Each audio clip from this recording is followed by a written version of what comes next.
of Syria, you are kind, you are intelligent, you are important. Have nice dreams and never, never, never forget them. Bye bye, see you soon.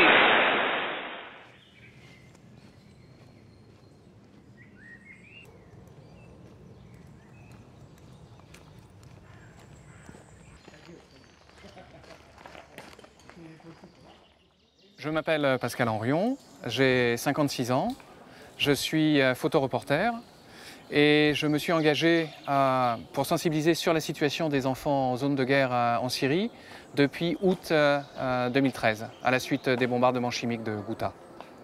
Et en particulier à la suite de la non-réponse de la communauté internationale.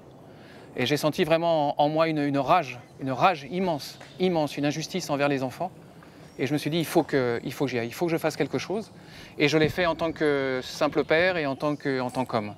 Il n'y a aucune revendication politique, et il n'y a aucune revendication autre que celle d'un homme et d'un père.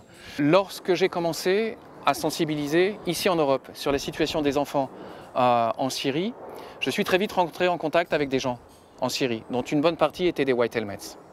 Et à chaque fois que je parlais avec eux, ils me disaient, on vit dans un désastre, on vit dans un chaos, on est tué, on est blessé en permanence, mais ce qui est le plus compliqué pour nous à vivre, c'est qu'on est oublié par le reste du monde.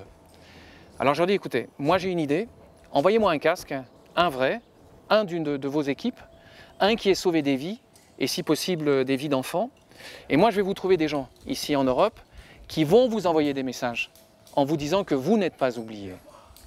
Et la défense civile syrienne m'a envoyé un de ces casques qui provient d'Idlib.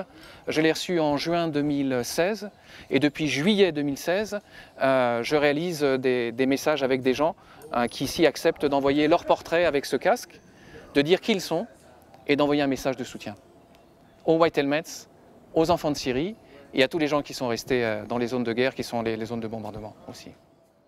L'action que je fais, en tout cas pour les gens que je touche, donne une image positive des White Helmets, entre autres.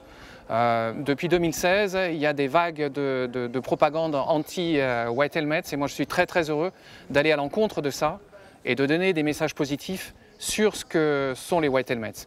Et je vois dans le regard des gens que je peux contacter, soit à travers les reportages photographiques que je fais, les portraits, les messages que je leur propose d'envoyer, que lorsqu'ils ont le casque entre les mains et qu'ils ont compris ce à quoi il correspond, leur regard change, leur regard se modifie et je vois énormément de respect et également énormément d'émotion dans leur réaction. Moi je suis un simple homme, je suis un simple père et depuis la chaise cassée devant les Nations Unies, je vous dis, faites que plus d'un seul cheveu des enfants ne soit touché en Syrie. Ne laissez plus toucher les enfants de Syrie. Et pour les enfants eux-mêmes, children, you're nice, you're kind, you're intelligent. Have nice dreams and never forget them. Have nice dreams and never forget them. Et à très bientôt à un autre endroit. Bye bye. Je me suis suspendu au mois d'avril, tout début du mois d'avril à Paris, au toit du centre Beaubourg, Georges Pompidou, ensuite à Barcelone sur un immeuble de la Rambla, et puis ensuite au-dessus de la Plaza España, sur la Broken Chair à Genève, juste devant le bâtiment des Nations Unies, sous l'Atomium à Bruxelles, et j'ai terminé il y a 15 jours à Marseille, suspendu sur le toit du bâtiment de Le Corbusier, la Cité radieuse, et au sommet de la calanque la plus haute, sur le rivage du côté de Cassis.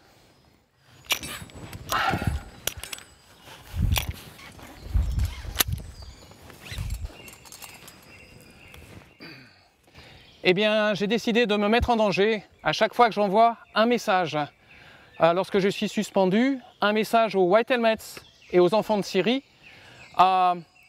pour rester en cohérence avec le fait que les White Helmets sont toujours en danger et particulièrement lorsqu'ils mettent ce casque pour aller sauver des vies et des vies des enfants dans les décombres des bâtiments après les bombardements. Pour moi, c'est quelque chose de très important. Chef d'équipe des White Helmets dans la Ghouta, avec qui je suis rentré en contact par hasard et qui m'a montré ce qu'il faisait avec des enfants dans la Ghouta qui étaient sous les bombardements et qui étaient sous blocus déjà depuis des mois.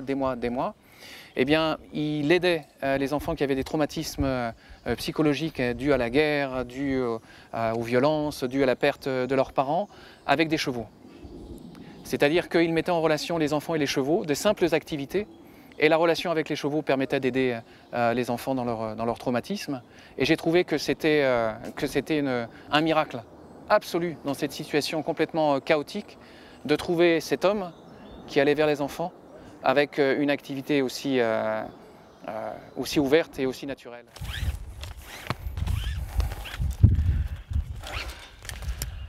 Children of Syria, you are not forgotten.